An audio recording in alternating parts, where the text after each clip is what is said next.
our second story, which is AB Inbev. So getting a downgrade over at RBC cites little prospect of margin growth, continues to be worried about the company's ability to service debt. So that brings up the broader question of corporate credit. Bloomberg TV spoke yesterday to Nick Maroutsos. He's Janice Henderson, co-head of Global Bonds. Here's what he had to say.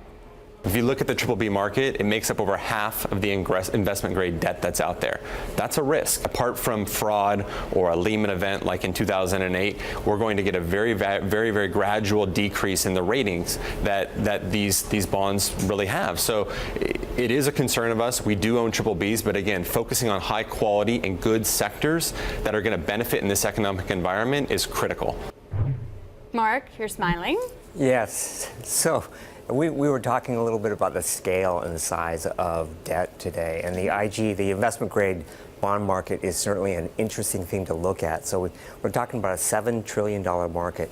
But if you peel back the onion and talk a little bit about credit quality, if we just look at the number of bonds, the issuers within the index that trade at leverage, that have leverage above the BB high yield index, so the BB high yield index, and we compare that to the number of issuers within the IG index, it's about 120%, meaning there's over $500 billion worth of bonds in the IG index that have leverage above the average leverage in the BB index. What? And that's one of crazy. Yeah, and so when the lead story about the stock we're talking about is one of those that has leverage around 4 times.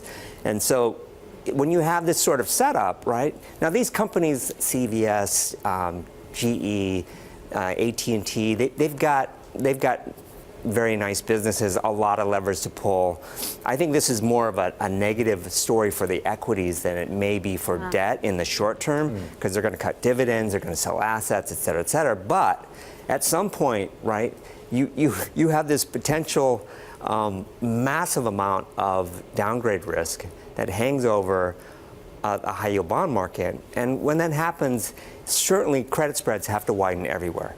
And that pressure will, I think, be something that dampens the economy. But is this now?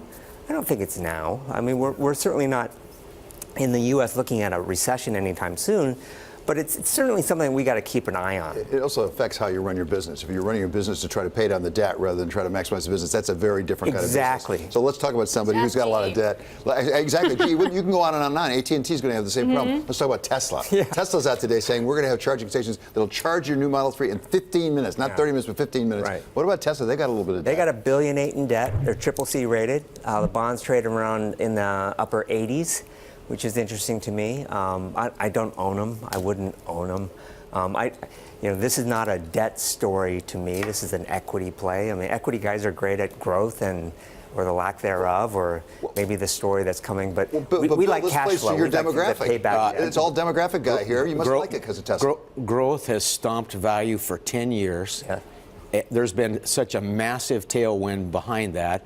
You know what I was thinking about when it comes to Tesla is, John Mackey that ran Whole Foods back in '99 was going into AOL chat rooms and smearing competitors so he could try to buy their stock, and he got caught by the SEC.